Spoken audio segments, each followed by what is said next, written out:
Sampai pada akhirnya Park di situ berhasil menangkap pria tersebut dan langsung membawanya untuk segera diinterogasi.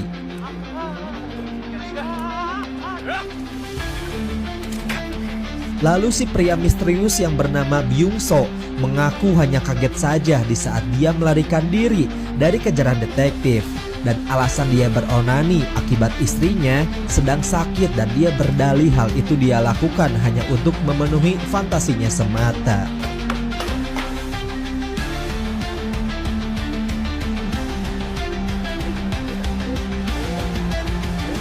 Namun setelah mendengarkan penjelasan barusan, penyelidikan kepada Byung-soo ini masih tetap dilanjutkan meski belum mendapatkan bukti kuat bahwa dialah sebagai pelaku pembunuhan tersebut.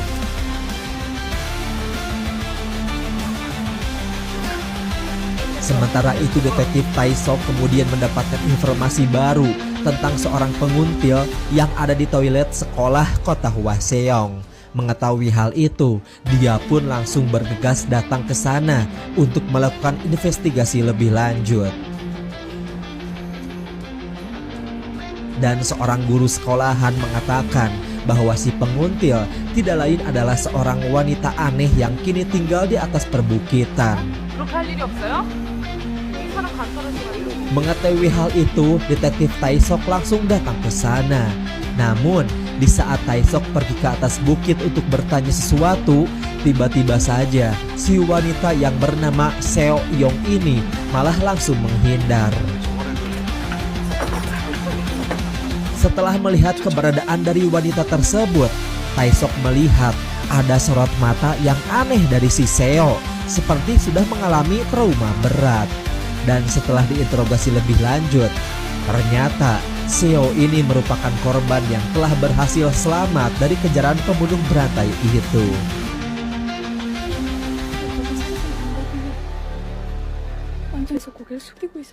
Namun sayang, di saat Seo sudah berhasil melarikan diri, sayangnya dia tidak sempat melihat wajah si pelaku. Namun meskipun begitu, Seo hanya menyadari bahwa si pelaku mempunyai kedua tangan yang sangat-sangat mulus alias glowing. Di sisi lain, Park dan juga Yongko yang pada kala itu masih menginterogasi Byung-so, tiba-tiba saja Tae-suk pun datang ke sana menghampiri mereka dan langsung mengecek tangan Byung-so, yang ternyata tangan Byung-so ini bertekstur kasar. Sampai pada akhirnya dia pun dinyatakan bebas dan juga tidak bersalah sama sekali. Kejadian barusan bersamaan dengan turunnya hujan yang disertai oleh lagu Sad Letter yang telah diputar di dalam stasiun radio.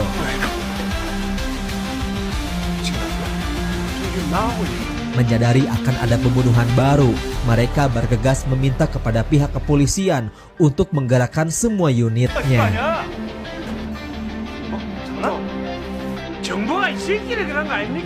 Namun dikarenakan saat ini polisi tengah disibukkan oleh para demonstran, menyebabkan pihak polisi patroli tidak bisa didatangkan ke sana untuk mengamankan tempat. Dan benar saja di keesokan paginya, mayat kelima dari korban pembunuhan pun kembali ditemukan.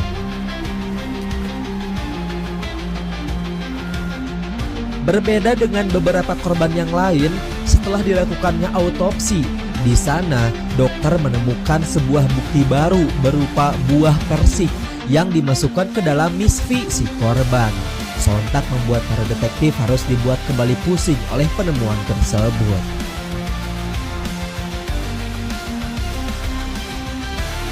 Tidak lama kemudian, akhirnya para detektif mulai sedikit menemukan titik terang setelah menerima telepon dari pihak stasiun radio yang telah berhasil menemukan data identitas si request lagu Sad Letter, yaitu dari seorang mantan tentara bernama Park Hyung yang tinggal di distrik Taerung dengan beralih profesi menjadi seorang pekerja pabrik.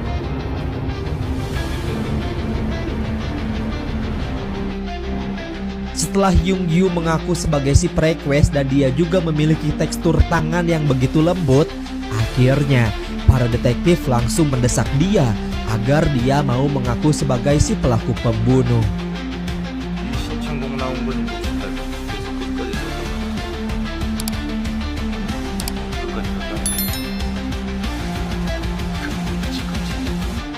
Tetapi dikarenakan Hyung Yu yang tidak kunjung mengaku dan malah sedikit memberontak, detektif Yongko yang kesal pun langsung mengajarnya sehingga sisi interogasi itu pun menjadi kacau.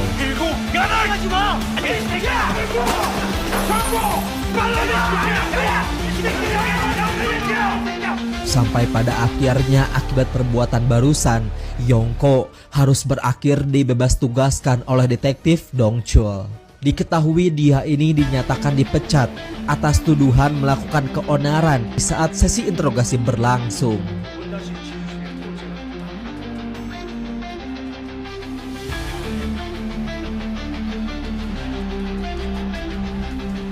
Singkat cerita, para detektif yang kini masih dibuat bingung oleh penyelidikan, akhirnya di sana mereka pun mulai mengingat sesuatu kembali tentang sesi interogasi Kang Ho yang sama persis seperti kejadian yang dialami oleh korban.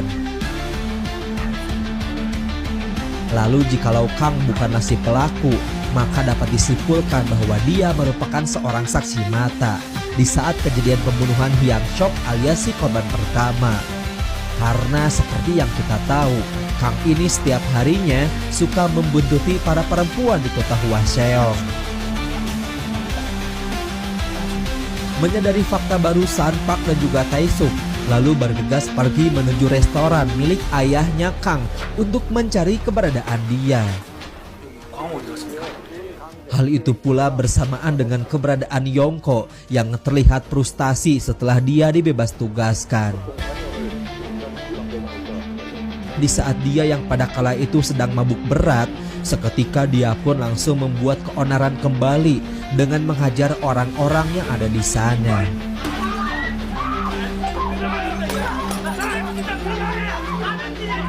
Di tengah-tengah kekacauan tersebut, tiba-tiba saja Kang pun datang untuk memukuli kaki Yongko sampai terluka parah. Dan dia pun bergegas melarikan diri sambil dikejar-kejar oleh Park dan juga Tae-suk.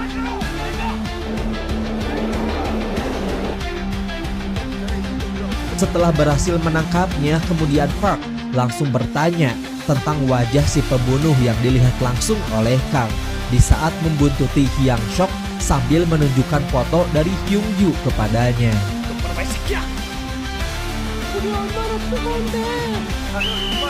Tetapi belum lama di saat Kang akan menjawab pertanyaan tersebut, tiba-tiba saja rombongan dari sang ayah pun yang menganggap bahwa detektif akan menangkapnya kembali langsung menghajar Park dan juga Tae-suk. Karena panik di sana, Kang memilih untuk kabur dan tanpa sengaja dia malah berakhir dengan ditabrak oleh sebuah kereta.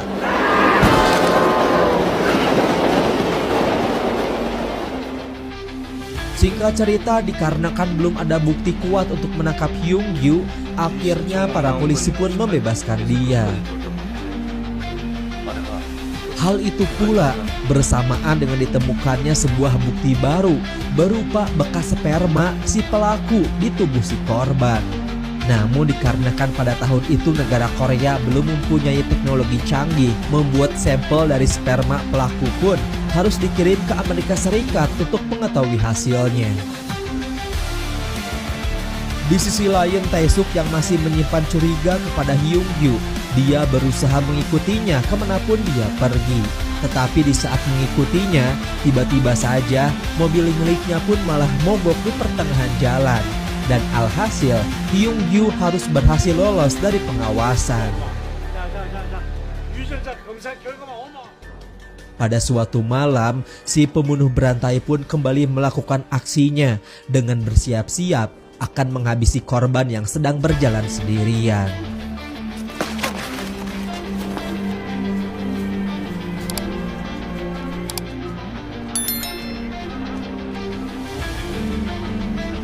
Dan benar saja pada keesokan pagi, mayat dari si wanita yang tewas semalam akhirnya ditemukan oleh pihak kepolisian.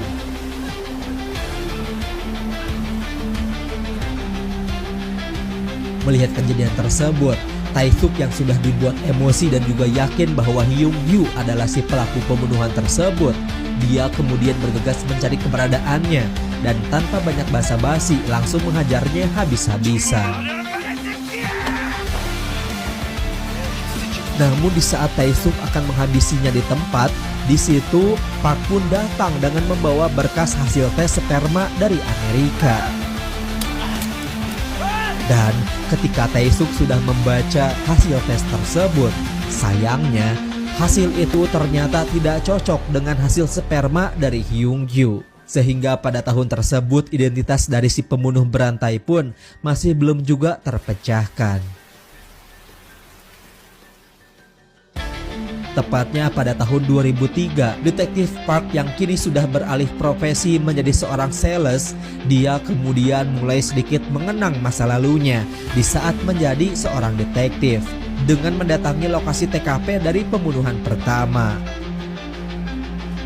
Sehingga di saat di sana, tiba-tiba saja seorang gadis kecil pun menyapa Park dengan mengatakan bahwa beberapa waktu lalu ada orang yang mengunjungi gorong-gorong tersebut sambil berkata pernah melakukan sesuatu di tempat itu. Di saat Park bertanya tentang orang yang dimaksud, si gadis kecil mengatakan orang tersebut mempunyai muka yang sangat polos alias culun. Dan dapat disimpulkan bahwa orang yang telah disebutkan oleh si gadis kecil itu tidak lain adalah si pelaku pembunuhan berantai.